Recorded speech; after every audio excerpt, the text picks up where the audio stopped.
Eşit ey güzel peri, seni görəndən bəri yoxdur gecəm gündüzüm, canda qalmayıb gözüm. Dərdindən divanıyam, həyata biganıyam. Olmasa da dövlətim, vardı saf məhəbbətin. Gəl başa düşsən məni, sevirəm ay gözəl səni. Həmən söz cavabında, qızsa öz cavabında. Saxla bu boş söhbəti, unut sən bu niyyəti. Cəlb edən bu milləti, atamın var dövləti.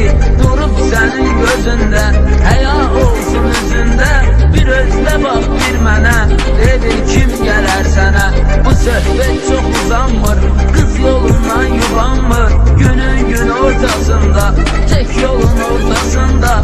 Değişir həyat bir anlıq, çökür gözünə qaranlıq.